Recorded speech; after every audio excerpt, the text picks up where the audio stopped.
우리 성경 말씀 봉독하겠습니다. 마태복음 26장.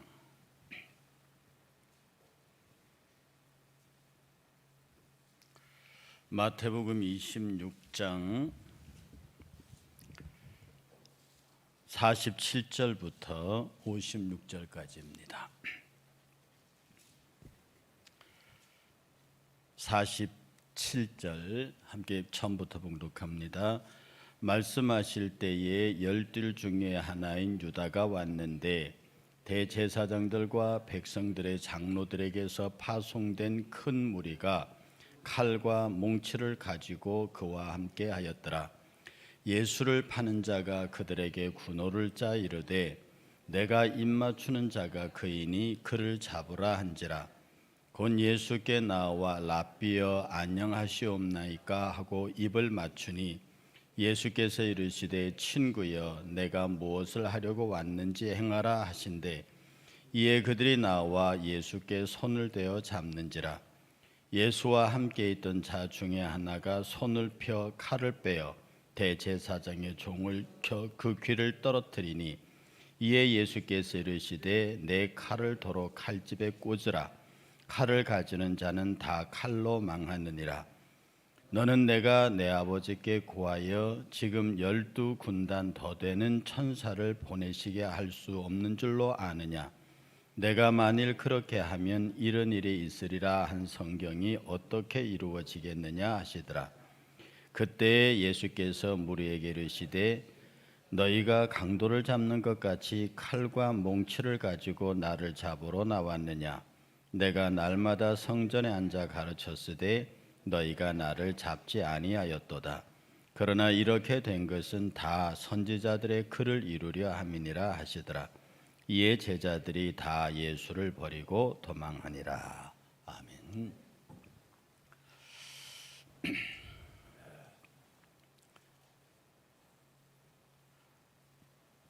점점 예수의 마지막, 예수님 생의 마지막을 향해서 가고 있는 시간표입니다. 마지막 주의 만찬에서 요한복음은 기록하기를 유다가 예수가 찍어주는 떡을 받고 방문을 열고 나가니 곧 밤이더라. 이렇게 해서 지극히 밤의 역사가 이제 시작되는 것을 보여주고 있습니다. 겟세마네 동산에서 정말 땀방울이 핏방울이 되도록 하실 수 있거든 이 잔을 내게서 옮기시옵소서라고 그렇게 기도하시고 당신과 함께 기도하지 못하는 제자들을 위로하시고 격려하시고 또 책망하시면서 너희가 한시도 나를 위해서 이렇게 깨어서 기도할 수 없느냐라고 안타까워하시고 결국 그 흐름에서 이제 자고 쉬라. 때가 왔다. 인자를 파는 자가 내게 왔다. 이 말을 하실 때에 가룟 유다가 들이닥친 겁니다. 표현이 참 재미있어. 12 중에 하나인 유다. 12은 굉장히 품격이 있고 완전한 숫자예요. 그런데 그 완전한 것 중에 하나는 굉장히 저주스럽고 참 유감이 많은 하나입니다. 그 12이 다 아름다운 12이었으면 참 좋았을 텐데 그 중에 하나가 어긋나는 거죠. 저는 요한복음 13장 30절에 있는 그 말씀이 늘 마음에 걸립니다.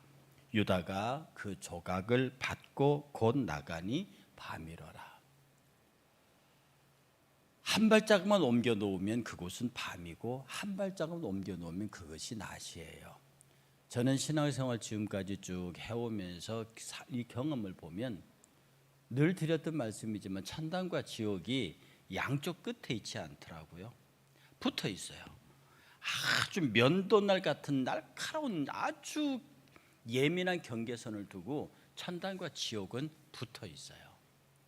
그래서 이걸 불교인들은 사람 마음 먹기 나름이다. 마음이 천당이고 마음이 지옥이다. 불교는 그렇게 가르쳐요. 실제로 가만히 보면 그런 것처럼도 보여요. 그런데 그것이 마음의 문제가 아니라 사단의 영이 천사가 우리의 마음을 어떻게 주관할 때 누구의 인도를 따라가느냐에 따라서 그 결정은 굉장히 순간적이고 예민하고 날카로운 겁니다. 여러분 어느 순간 생각이 딱 들어올 때요, 악한 생각도 순간으로 들어와요. 선한 생각도 순간으로 들어온다고요. 그 선한 생각을 받으면 천당이고 악한 생각을 받으면 지옥이에요. 이 경계선상에서 우리가 늘 살고 있다고요.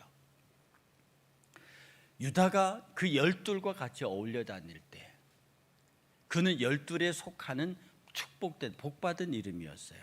그러나 열둘 중 하나가 돼서 떨어져 나가는 순간에 그는 밤으로 들어갔습니다.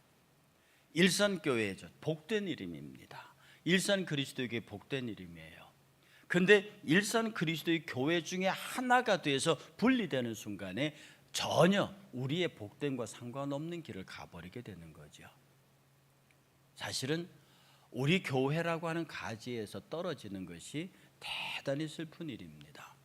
사람들은 교회에서 이 교회 마음에 안 들면 다른 교회 가고, 우리 흔히 그런 말 하죠. 교회를 탐방 다니고 교회를 이게 헌팅 다닌다고 얘기를 하죠. 특히 이사 오면 이리저리 교회를 돕니다. 그것은 지금 산지 사방이 깔린 게 교회니까 어차피 하나를 결정해야 되니까 자기가 마음에 드는 교회를 찾아다니는 거죠. 근데 사실은 이게 마음 아픈 이야기입니다. 이게 로마 천주교 중에 하나가 잘하는 것이, 이쪽 교회에서 가면 저쪽 교회로 가면 이게 꼭 교적을 가지고 이동하게 만듭니다. 저쪽은 교단이 없으니까, 하나로 돼 있으니까. 그래서 늘 교적이 옮겨 다닙니다. 근데 우리의 기독교회는 그게 없죠. 개신교회는. 그래서 이등 교회 마음에 안 들면 언제든지 저 교회 갈 수 있고, 저 교회 마음에 안 들면 언제든지 다른 교회로 갈 수 있고, 그래서 1년에 몇 번씩 교회를 메뚜기처럼 뛰어다니는 사람들도 있습니다. 네, 하나님에게서는요, 이쪽 주머니 이쪽 주머니가 같은, 이게 내 양복이잖아요. 이 주머니 이 주머니 다 내 주머니입니다. 그런데 그것을 이 주머니와 저 주머니를 차별하는 것, 교회가 여기 말고 없냐? 라고 자기 입맛에 맞는 교회를, 그래서 그 입맛에 맞는 교회를 만들기 위해서 교회도 노력하는 이런 것들을 보다 보면 어느 순간에 교회는 점점 더 세속화의 길을 가게 된다는 거죠. 명심하십시오. 문을 열고 나가니 밤이러라. 그 밤 속으로 들어간 유다가 드디어 예수를 잡으려고 오는 거예요. 이 예수님 잡는 장면이 있잖아요. 잡는 장면이 우리 이 성경 간단하게 지나가도 굉장히 큰 일이 많이 벌어집니다. 빌라도의 아내는요, 꿈에 그걸 굉장히 힘들어해요. 자기 남편 빌라도가 예수를 재판하는 일이 곧 벌어져요. 오늘 잡히니까 내일 재판이 벌어진단 말입니다. 그런 일에 관해서 빌라도의 아내가 꿈을 꾸어서 그 일로 괴로워요. 성경 한번 보시겠습니까? 마태복음 27장 19절. 마태복음 27장 다음 장입니다. 19절 함께 봉독합니다. 마태복음 27장 19절. 총독이 재판석에 앉았을 때에, 빌라도 총독입니다. 그의 아내가 사람을 보내어 이르되 저 오른 사람에게 아무 상관도 하지 마옵소서. 오늘 꿈에 내가 그 사람을 인하여 애를 많이 태웠나이다 하더라. 지금 빌라도 총독의 아내가 누군지가 정확히 이름도 성분도 없습니다. 그러나 그 아내가 지금 자기 남편이 재판하게 될 예수에 관해서 꿈을 꾸는 거죠. 많이 애를 태웠다고 합니다. 그래서 저 예수라는 사람에게 손대지 마세요라고 하는 메시지도 전하는 거죠. 유다는 밤속으로 뛰어들어가고요, 빌라도의 아내는 예수에 관한 꿈을 꾸고 힘들어하고요, 예수의 제자들은 막 졸려서 죽겠다고 기도하고 있고요, 예수를 잡겠다는 사람들은 칼과 몽치를 들고 유다를 필두로 그렇게 들어오고, 이 막 예수의 겟세마네 기도 동산에서 벌어지는 주변의 일들은 막 급박하게 돌아갑니다. 마치 혁명 전에 군인들이 움직이는 것처럼. 세상은 말입니다, 오늘 저와 여러분들을, 성도들을 넘어뜨리기 위해서, 예수라고 하는 사람을 십자가에 못 박기 위해서 그 사람들이 얼마나 치밀하게 많은 일들이 일어나는 것처럼, 오늘 성도 하나를 넘어뜨리기 위해서 사단이 작정을 하면 주변에서 어마어마한 일들이 벌어집니다. 상상할 수 없는 일들이 벌어진다고요. 이걸 여러분들이 다 입을 다물고 있으니까 아무 리 없는 것처럼 보이지만, 우리가 믿음 생활할 적에 마귀가 우리를 흔들어대는 사건들이 너무 많이 있다고요. 그래서 우리가 깨어 기도하지 아니하면, 말씀을 굳게 붙잡지 아니하면 이 가룟 유다처럼 자기 생각, 자기 입장에 딱 묶여갖고 있게 되면 결국은 그는 그 경계선을 넘어가게 돼 있어요. 사단은 분주합니다. 이 한 사람을 넘어뜨리기 위해서 사단은 분주하다고요. 여러분 하나를 어떻게든지 낙심하게 만들기 위해서 분주하게 움직입니다. 그러면 여러분의 마음속에 분노가 찹니까? 서운함이 듭니까? 억울함이 듭니까? 그리고 나만 손해보는 것 같은 생각이 듭니까? 그것으로 여러분의 감정이 움직이기 생각하고 여러분의 말이 변화하기 시작합니까? 그건 사단의 역사의 시작입니다. 사단은 어찌든지 내 삶을 분주하게 만들어요. 특히 사람과 사람 사이에서 기쁘고 즐거운 감정이 아니라 불편한 감정으로 분주하게 움직이게 만듭니다. 그래서 어떤 사람은 그걸 보고 애를 태워요. 그 내용을 아는 사람은 애를 태우면서 기도합니다. 또 어떤 사람은 거기에 동조합니다. 여러 가지로 불편해지는 거죠. 그래 여러분들이 마음 단단히 먹고요, 주변의 환경이 여러분을 흔들지 않도록, 내 주변의 환경이 어떻게 변해도 누가 무슨 말을 해도 어떤 일을 보더라도 그것이 사탄이 주변에서 나를 흔드는 것이라고 그 신앙적인 상황을 정리하면, 그것들을 딱 정리했을 때 내가 어떻게 대처해야 할 것인가에 대한 답이 나옵니다. 제자들은 그 답이 없었어요. 가룟 유다는 사탄적인 대답을 갖고 있었습니다. 그 집을 딱 나가는 순간부터 내가 어떻게 군호를 짜고 어떻게 예수에게 접근하고 어떻게 말하고, 그리고 예수를 잡는 일련의 과정이 치밀하게 대제사장의 종들과 로마 군병들과 이 군호가 짜지는 거예요. 그래서 체포 작전이 벌어지는 거죠. 근데 제자들은 그걸 못합니다. 제자들은 그걸 안 하고 있어요. 그 일을 1년 전부 알고 계시는 분은 주님밖에 없습니다. 그러니 우리가 가장 기도하는 것, 예배하는 것 다 중요하면서 가장 중요한 것은 예배하는 나를, 기도하는 나를 흔들려고 하는, 그렇게 하지 못하게 하려고 하는 악한 세력이 내 주변에서 굉장히 소리는 안 들리지만 무지하게 바쁜 발걸음들이 일어나고 있다. 반란이 일어날 때 왕의 침소는 조용합니다. 반란이 일어날 때 왕궁 주변은 조용하다고요. 그러나 그 왕궁을 벗어난 다른 지역에서 반란을 준비하고 있는 사람들은 무지무지하게 바쁩니다. 그리고 그 바쁜 타이밍이 딱 지나면 왕궁으로 밀고 들어오는 거죠. 바로 가룟 유다가 이때 등장합니다. 가룟 유다가 예수를 찾아와서요, 군호를 짜 가로되 내가 입맞추는 그니 그를 잡으라, 이렇게 인사합니다. 이 입맞추다고 하는 것은요, 보통 당시의 사람들의 인사법입니다. 근데 이 사람이 무슨 말을 하냐면요, 예수께 나와서 안녕하시옵니까 하고 입을 맞춥니다. 그런데 통상적으로 이 입맞춤의 인사는 윗사람이 아랫사람에게 하는 인사예요. 전 여러분에게 그거 말씀드렸죠. 서양인들의 입맞춤, 서양인들이 이마에 키스하는 것은 존경이라고 그랬습니다. 그리고 뺨에다가 표현하는 것은 애정이라고 그랬습니다. 그건 순수한 애정이요. 그리고 입술과 입술의 키스는 연인의 키스라고, 이게 성격이 달라요. 근데 보통 유대인들이 와서 입맞출 때는 뺨에 인사를 합니다. 그런데 이것은 스승과 제자가 할 수 있는 예식이 아니에요. 스승과 제자들 사이에는 유대인들은 그런 인사가 오가지 않습니다. 보통 친구. 그런데 제자들이 랍비어라고 하는 말을 쓰는데 2번 쓰는데요, 이 전부 가룟 유다가 썼습니다. 다른 제자들은 주라는 표현을 썼거든요. 근데 가룟 유다는 2번을 성경에서 딱 2번, 제자들이 주님에게 랍비란 말을 쓴 게 나오는데 딱 2번 나오는데 그게 가룟 유다가 한 말입니다. 가룟 유다의 눈에는 끝까지 예수는 랍비로 보였어요. 자기의 랍비로. 그리고 마지막 순간에 그를 배신할 때에 친구들끼리 주고받는 입맞춤으로 예수를 잡아갑니다. 라삐어 안녕하시옵니까? 얼마나 다정한 인사입니까? 얼마나 친절한 인사예요. 그런데 이것이 죽이는 군호입니다. 이것이 죽이는 군호입니다. 우리가 신앙생활 할 때에 이런 인사가 마음속으로는 죽이려고 하는 의사, 미움의 의지를 가득 갖고 있으면서 겉으로는 안녕하시옵니까? 라고 입맞추는 행위들. 사단은 이런 모습으로 성도들이 위장하도록 끝없이 우리를 충동질하고 우리를 자극합니다. 이게 얼마나 무서운 것인지 몰라요. 정말 여기 표현 자체는 라삐어 선생님 안녕하시옵니까? 라고 하는 말이 얼마나 아름다운 말이에요. 그런데 그것은 내가 지금 당신을 죽이러 왔습니다 라고 얘기를 하는 거죠.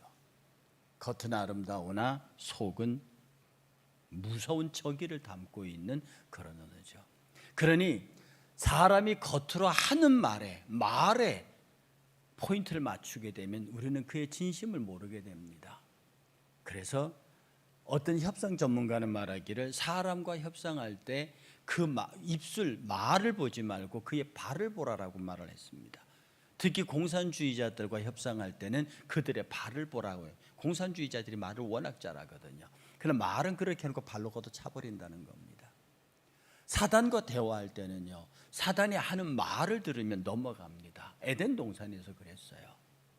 사단이 보낸 사람들이 우리 앞에 얘기할 때 정말로 미끄러지는 기름칠한 언어들로 우리들을 현혹합니다. 그러나 그의 발길질은 우리를 지옥으로 떨어뜨리게 만들어요. 사람들이 얼마나 말에 현혹당하고 말에 속아 넘어가는지 말로 표현할 수 없습니다. 그래서 이단들이 가장 많이 활용하는 방법이 말로 사람들을 호리는 거죠. 무서운 결과를 가지고 옵니다. 예수께 그렇게 입맞춤의 인사를 할 때 대제사장의 종들이 와서 예수를 붙잡습니다. 그들이 나와 예수께 손을 떼어 잡는지라. 이제 모두 예수 체포작전이 끝나는 거죠. 51절에 예수와 함께 있던 자 중에 하나가 손을 펴 칼을 빼어 대제사장의 종의 귀를 떨어뜨리니 이렇게 말했습니다. 근데 마태와 마가는 이 사람이 누구라고 기록을 안 하는데 요한은 이 사람이 베드로라고 기록을 합니다. 요한복음 18장 10절에 보면 이에 시몬 베드로가 칼을 가졌는데 그것을 빼어 대제사장의 종을 쳐 오른편 귀를 베어버리니 그 종의 이름은 말고라. 그러니까 대제사장 종 말고의 귀를 베드로가 잘라버려요. 이걸 보면 베드로가 칼을 갖고 있었다는 거예요. 그리고 그 칼을 가지고 싸울 준비도 하고 있었다는 뜻입니다. 상대가 칼과 몽치를 들고 왔어요. 그 앞에서 베드로가 칼을 빼들어서 대제사장의 종 말고의 귀를 쳤다고요. 여기서 제가 하는 말이 베드로를 함부로 욕하지 말라는 겁니다. 베드로는 정말 죽을 준비가 돼 있었어요. 예수님이 안 말렸으면 거기서 칼부림이 안 났겠냐고요. 베드로가 수적으로 딸리는 12명밖에 안 되는 그들이 다 칼을 가졌을 리는 없고 나머지는 저쪽에 잡으러 온 사람들은 다 칼을 가지고 왔는데 제자들이 무사했겠느냐고요. 아무래도 제자들은 그래 예수님이 잡히면 한판 해보자 라고 결산은 했던 것 같아요. 그가 칼을 빼들고 말고의 귀를 잘랐습니다. 우리가요 여기서 예수님께서 이런 말을 하십니다. 내 칼을 도로 칼집에 꽂으라. 칼을 가지는 자는 칼로 망하느니라. 사람들이 이 말을요 보통 어떻게 이해해버리냐면 예수님은 평화를 사랑하시는 분이다, 예수님은 폭력을 싫어하시는 분이다 라고 대충 그 말씀을 그렇게 이해해버립니다. 그러나 이 말씀은 그렇게 이해하기에는요 너무 말씀에 대한 홀대가 있는 것 같습니다. 베드로의 충동적이고 그리고 감정적인 행동을 단호하게 저지하시는 말씀이고요. 검을 가진 자는 검으로 망한다는 게 이게 단순히 예수님의 말씀이 아닙니다. 그 당시 유대 사회의 격언과 같은 거예요. 그래서 이런 유의 말이 성경에 여러 군데 나와 있습니다. 예를 들어서요 창세기 9장 6절 같은 게 보면요, 다른 사람의 피를 흘리면 그 사람의 피도 흘릴 것이니 이는 하나님이 자기 형상대로 사람을 지었을 것임이니라. 그 계시록 마지막 부분이 13절 10절에 가면요, 사로잡힌 자는 사로잡혀 갈 것이요 칼로 죽을 자는 마땅히 칼에 죽을 것이니 성도의 인내와 믿음이 여기에 있다. 그래서 예수님은 절대로 원수도 갚지 말라고 그랬고요, 칼로 어떤 문제를 해결하는 것을 주님은 절대로 반대하셨습니다. 보통 여기에서 칼이라고 하면 그 칼은 세상 권세를 얘기해요. 모든 권력은 총구에서 나온다며요. 모든 권력은 칼에서 나옵니다, 통체적으로 말하면. 그래서 고대 역사는 현대 다 통틀어서 초대 권력자들은 다 군인들이었습니다. 그들이 칼로 쳐서 정권을 쟁취하고 문인들을 불러서 정치를 했거든요. 권력은 칼에서 나와요. 그래서 세상의 권세의 상징이 칼입니다. 베드로도 그 칼을 뽑아 들었어요. 주님이 그 칼을 제지시킨 것은 세상의 어떤 힘으로 이 문제가 풀려지는 것이 아니다. 여러분, 교회의 문제는요, 절대로 세속적인 방법으로 풀어서도 안 되고 풀려지지도 않습니다. 세상에는 문제를 해결하는 방법이 있어요. 뭐 돈으로 해결하고 권력으로 해결하고 막 인맥과 학맥을 동원해서 해결하고, 그건 세상은 그렇게 일을 합니다.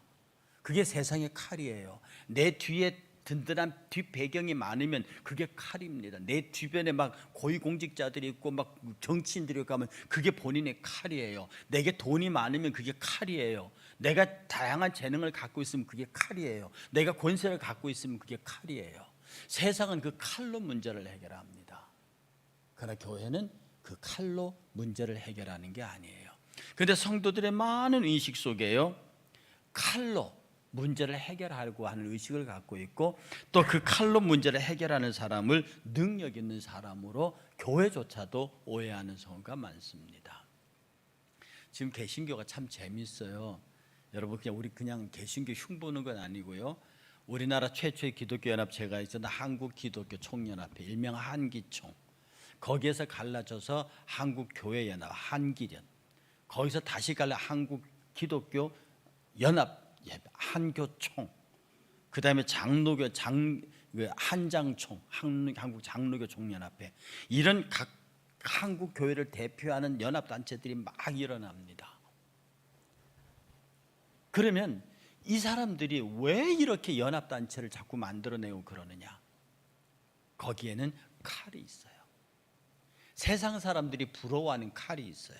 세상 사람들이 무서워하는 칼이 있어요. 8대 종단 대표회의자 들어갈 때 그 어느 단체의 장이 거기에 들어갔냐 가지고 지금도 저 단체 장들끼리 싸우세요. 슬프죠. 언제부터 교회가 세속의 칼을 추구하기 시작했습니다. 교회가 세상의 칼을 추구하는 순간에 교회는 타락합니다. 그게 로마 캐톨릭이에요. 교권이 정권을 차지하고 정권을 좌우지하려고 할 때, 그때부터 교회는 타락합니다. 교회는 할 수 있으면 권력으로부터 멀리 있어야 돼요. 교회는 할 수 있으면 세상의 칼로부터 멀리 있어야 합니다. 그리고 그 칼이 바르게 쓰이도록 아주 그냥 추상같이 명령하고 정말로 엄하게 그 칼을 다스리는 힘을 발휘해야 하는 것이 바로 교회의 사명입니다. 그런데 교회가 그 칼을 쥐려고 해요. 그리고 실제로 그 교회가 칼을 쥐는 순간 교회는 타락합니다. 이 한국교회의 교회 단체들이 막 갈라지는 것을 보고요, 저렇게 칼들을 가지려고 하는구나. 그리고 서로 그 칼을 뺏기지 않기 위해서 고소 고발하고 다투는 그런 일련의 과정들을 봅니다. 오늘도 제 방에 기독교 기자 2명 왔다 갔는데요, 그들이 들려주는 이야기를 가만히 들으면 정말 큰일 났다 하는 생각이 드는 거예요. 큰일 났다. 그래서 지금 우리같이 이런 중소규모의 교회들이 더 많이 붙잡고 기도하고 더 많이 하나님 앞에 은혜를 구하지 아니하면 크고 큰 대형 교회에다가 큰 희망 둘 거 없고요, 정말로 이렇게 자기들의 자리를 지키면서 그 지역을 맡고 있는 로컬 처치들이 철저하게 하나님 말씀에 순종하여 이 세속적인 검을 버리고 말씀의 검을 잡아야만 이 한국교회가 살 수 있겠다. 지금 그나마 차별금지법이나 이런 것 때문에 하나로 되고 있는 이 좋은 기회를 살려서 다시 한번 일어설 수 있는 계기를 만들고 세상의 검을 내려놓고 성령의 검을 잡는 예수님은 지금 그 얘기하는 겁니다. 베드로야, 네 용기도 좋고 충성심도 좋은데 지금 네가 들고 있는 게 세속의 칼이니라. 그거 내려놓아라. 그리고 주님이 하신 말씀이 뭐냐면, 지금 내가 내 아버지께 구해서 옛날 성경에 12영이나 더 되는 천군 천사를 부를 수 없을 줄 아느냐. 이 12영이 지금으로 말하면 군단입니다. 내가 로마는 일개 군단이 6,100명이고요. 거기에 말이 327두인가 그렇게 있어요. 그러니까 한 군단이 6,000명, 지금 우리 편제로 말하면 여단급인데요. 6,000명 정도가 되는 군사입니다. 예수님 말씀하시기를, 내가 지금 아버지한테 구해서 12군단에 되는 천사를 불러서 기꺼이 칼 몽치 들고 온 거 저거 싹 쓸어버릴 수 있는 권한이 없는 줄 아느냐. 지금 네가 들고 있는 그 검은 하늘의 검에 비하면 검이 아니라는 거죠. 네 눈에는 그게 안 보이냐니. 근데 안 보입니다. 성경 한번 찾아보시겠습니까? 성경 열왕기하 6장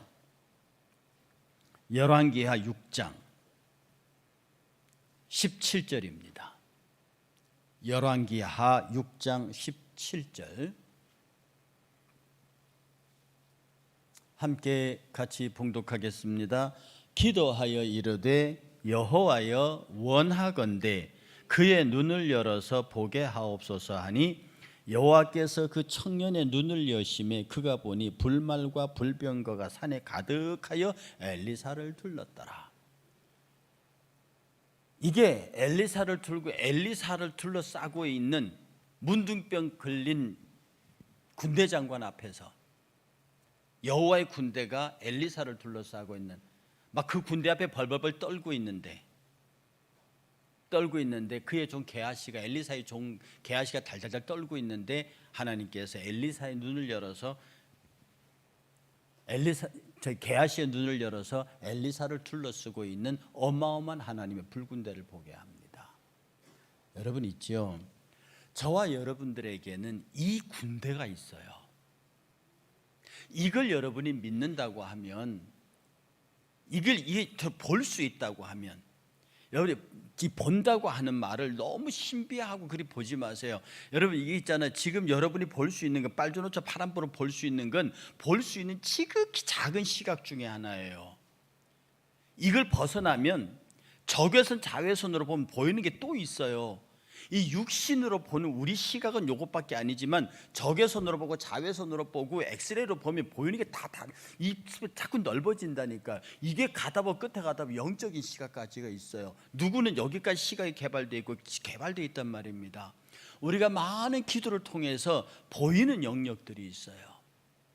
저는 신비한 현상을 본다고 절대로 그걸 신비하게 안 보입니다.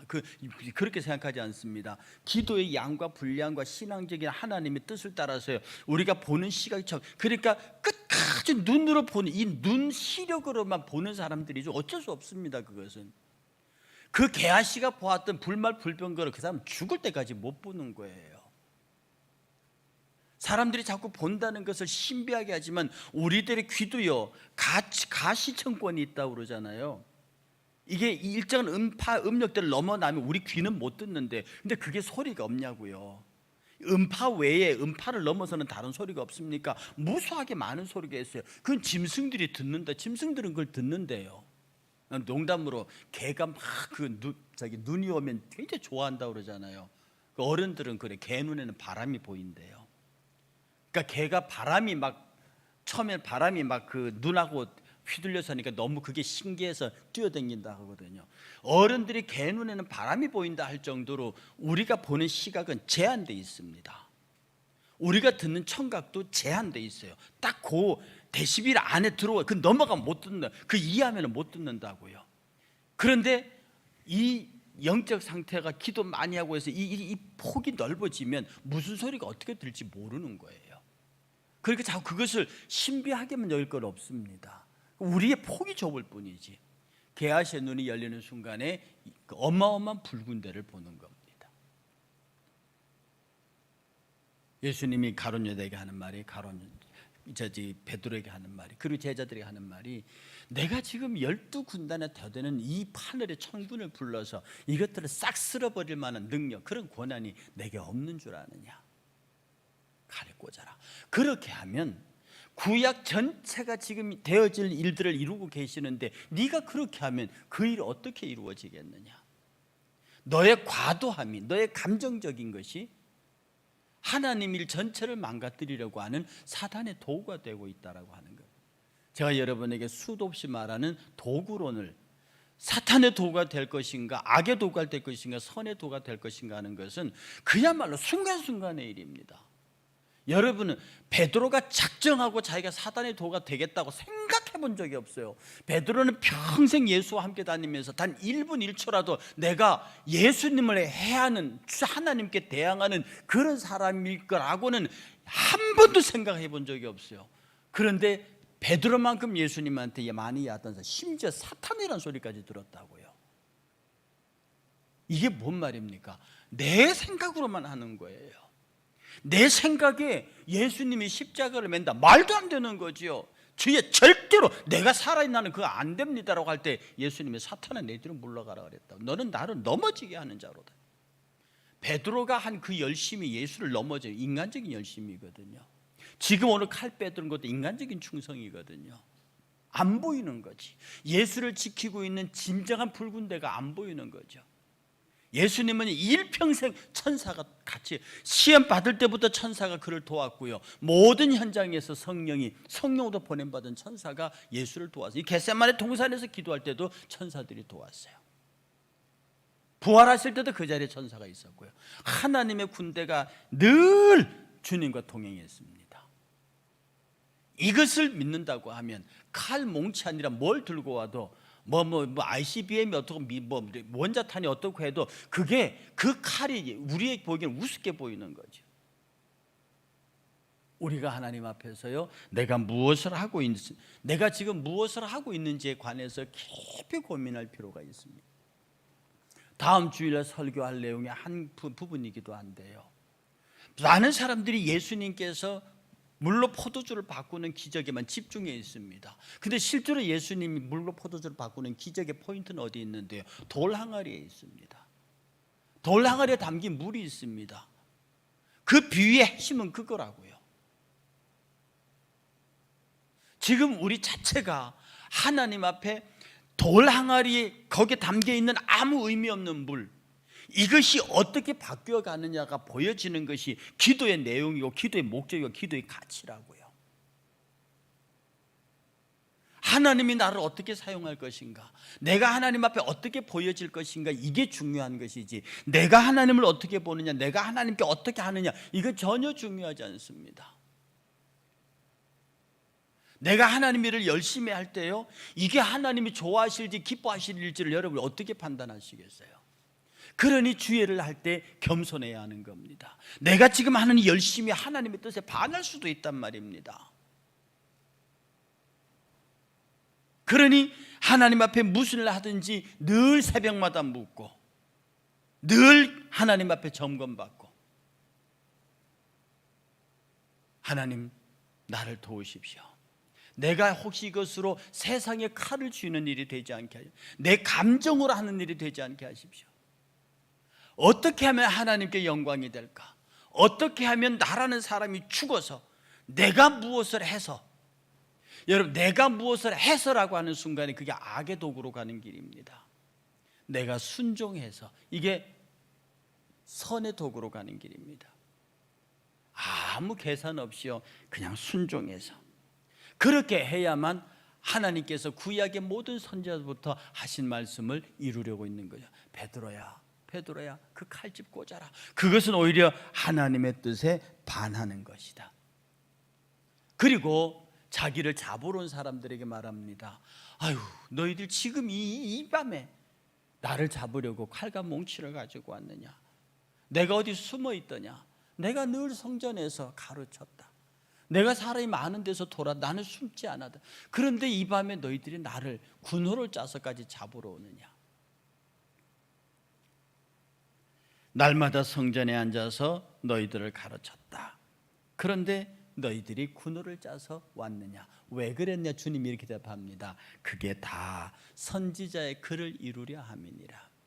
선지자가 이렇게 될 거라고 얘기를 했다는 거죠. 그 예언이 하나하나 성취되고 있다는 겁니다. 그렇게 말할 때 칼을 빼던 제자들이 다 흩어져 버립니다. 하시더라 이에 제자들이 다 예수를 버리고 도망하니라. 이것으로 예수가 체포되기 직전까지의 구약의 예언들이 다 이루어집니다. 예수는 그렇게 잡히세요. 예수는 그렇게 해서 신문 받으러 가십니다. 우리가 이 말씀을 하나하나 읽어가면서 여러분들이 주목하고 주목해야 되는 게 뭐냐면, 내가 말 한마디, 내 생각 하나가 그게 다라는 생각을 버리셔야 합니다. 우리의 시각은 굉장히 좁아요. 조금만 넓히면 적외선, 자외선 시각이 있어요. 이건 물리학의 세계에 있는 겁니다. 음파에 초음파가 있고요. 그 더 넓은 소리들이 있어요. 우리가 못 듣는다고 그 소리가 없는 게 아니에요. 근데 어떤 사람은 초음파의 소리를 듣는다고요. 어떤 사람이 텔레파시까지 얘기합니다. 여러분, 그런 거 부정할 필요 없어요. 이것이 우리가 얼마나 깊은 영의 세계를 겪어가면 어차피 우리가 가지고 있는 모든 능력은 하나님이 쓰시라고 준 거거든요. 제가 지난 말씀드렸듯이 우리 뇌세포가 100개라고 하면 아인슈타인 같은 천재는 14개를 쓴대요. 우리 같은 둔재들은 7개 이상을 쓴대요. 보통 사람들. 그래, 보통 사람이 7개에서 14개 사이를 쓴대요. 그걸 가지고 듣고, 그걸 가지고 말하고, 그걸 가지고 생활을 한대요. 그러나 이것은 전체가 100개가 다 돌아가도록 만드신 거예요. 그러니까 우리가 기도하고 우리가 하나님 은혜를 구하면 이 인간의 능력은 하나님 베푸시는 은혜 안에서 무한 팽창할 수 있는 거예요. 그래서 어떤 사람이 특별한 은사를 나타냈다고 해서 그 신기하다 할 건 없어요. 제가 여러분이 말씀드렸잖아요. 인간이 가진 뇌세포 100개가 다 돌아가 보세요. 100% 돌아가 보세요. 지금 이 정도 14% 가지고 이 정도의 문명을 이루는데 이 100개가 모든 인류가 다 돌아간다고 생각해 보세요. 지금 60억이가 다 아인슈타인의 이 머리를 가졌다고 해도 세상이 상상이 안 되는데, 세상의 모든 인류가 이 뇌세포 100개가 다 돌아간다고 한번 해보세요. 그게 에덴 동산이거든요. 그 짐승과 얘기를 못하게 해서 나무가 얘기를 못해. 그건 기본이죠. 무슨 상상을 할 수 없는 일. 그 지금 에덴 동산 우리가 생각하는 거하고는 다른 거예요. 그러니까 자꾸 언제가 말씀드렸듯이 그 에덴 동산을 특정한 산으로 지정하지 말라고요. 인간의 통치 영역입니다. 그러나 지금 죄악으로 많이 확 좁혀졌거든요. 칼빈 오죽했으면 전적 무능, 전적 타락이라 짐승의 상태까지 떨어졌다고 그래서 하나님이 확 좁혀버리셨습니다. 그래서 은총 베푸셔서 그나마 피조물 가운데서 수장의 노릇을 하게 하시는 거거든요. 그러니 우리가 기도하면서 이 능력을 넓혔습니다. 내가 많이 기도하면서 말씀 읽으면서 놀라운 깨달음이 자꾸 이 영적 지각이 넓혀가면 이건 육적인 시각과 이 청각이 이 영적으로 넓어지는 거예요. 하나님이 보이시는 또 다른 세계가 있는 겁니다. 여기에 대한 조금이라도 경험이 있는 사람은요, 더 깊은 것을 얻기 위해서, 더 보고 더 듣기 위해서 몸부림치는 거예요. 그래서 그런 사람들은 더 많이 기도하는 거예요. 더 말씀, 어떤 사람 말씀을 통해서 그 은혜를 경험해서 그 말씀에 집착하는 거예요. 어떤 사람이 기도로 그런 경험을 해서 그러면 기도에 집착하는 거예요. 저 같은 경우는 말씀 때문에 그렇습니다. 정말 삼층천의 세계가 보이는 것 같은 기분이 들 때가 있다고요. 어떤 데는 저기다 이 손바닥을 치는 경우가 있습니다. 해서 우리는 제발 세상의 칼을 잡으려고 하지 말고요, 교회에 오면서 여전히 네 영혼이 잘된 것 같이 범사가 잘되고 강건하라, 범사가 잘되고 강건한, 이걸 자꾸 하나님이 주시는 은혜의 선물로 보지 아니하고 내가 이 세상에서 받아야 할 칼로 본단 말입니다. 그 어쨌든 이 칼을 잡아보려고 예수는 믿으면서 세상의 방법을 사용하고 사는 거죠. 그런 사람은 자칫하면 정말 사단의 도구가 되는 수가 있습니다. 그러나 반대로요, 그런 모든 걸 다 내려놓고 하나님의 은혜 앞에 서서 주의 말씀 앞에 전적으로 정말 가만 쳐다보면 의지가 없는 사람처럼, 뼈가 없는 사람처럼 하나님의 말씀에 이유불문하고 토달지 아니하고 순결하게 순종하는 사람, 주님이 원하시는 충성된 사람은요, 자기 의지를 가지고 결사적으로 주를 따르겠다고 하는 그런 사람을 주님은 원치 않습니다. 주님은 언제 원하는 사람은요, 주님이 예하면 나도 예하고, 주님이 아니라면 아니라 하고, 주님 가신 길 나도 따라가고, 주님 하시면 나도 하고, 정말로 주님 발자취를 그대로 따라가는 그런 충성스러운 사람을 원하세요. 그걸 이제 갈라디아서 2장 20절을 버리면 내 자아가 완전히 죽어버린 사람. 복음, 구원받은 자의 복음의 핵심이 갈라디아서 2장 20절입니다. 우리 안에 여전히 자아가 살아있으면요, 그 살아있는 자아가 세상의 칼을 요구해요. 나를 해하는 자를 용납하지 못합니다. 그러나 영의 칼을 잡은 사람은요, 원수를 용서합니다. 사랑할 수 있습니다. 그래서 오늘 이 베드로의 일을 통해서 우리 자신을 겸손하게 돌아보며, 하나님, 내가 베드로와 같은 열심을 가지고 내 손에 들고 있던 베드로의 검을 내려놓게 하십시오. 그리고 주께서 약속 따라 우리에게 성경에서 약속하신 성령의 검을 내 손에 들려주사, 내가 그 성령의 검, 말씀의 검을 하나님의 뜻에 따라 제대로 사용하는 하나님의 성령의 검을 든 사람이 되게 해 주옵소서. 이 은혜가 여러분 가운데 함께 하시기를 주의 이름으로 축복합니다. 찬송가 216장입니다.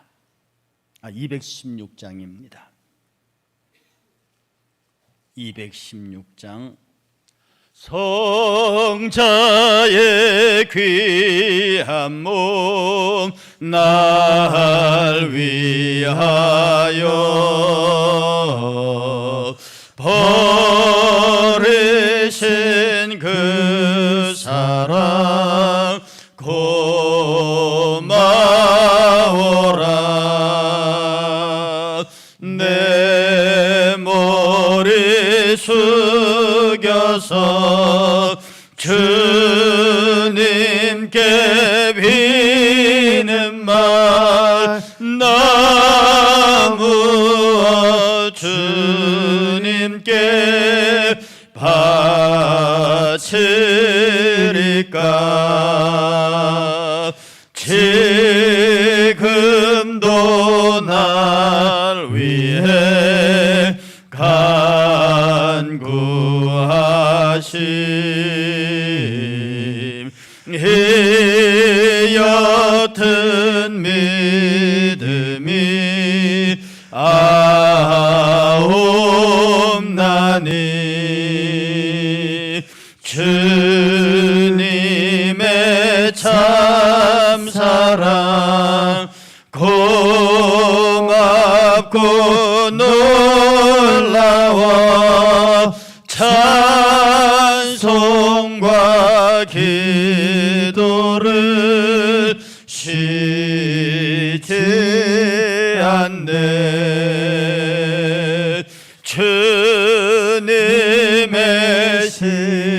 십자가 나도 지고 신실한 믿음과 마음으로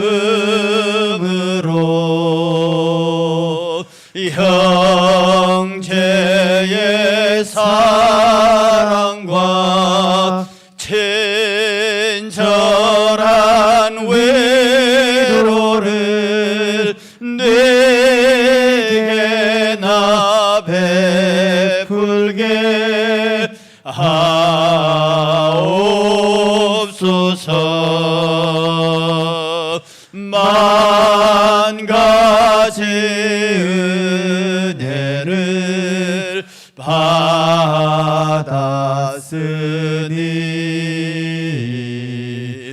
내 평생 슬프나 즐거우나 이 몸을 온전히 주님께 바쳐서 주님만 위하여 늘 살겠네. 아멘.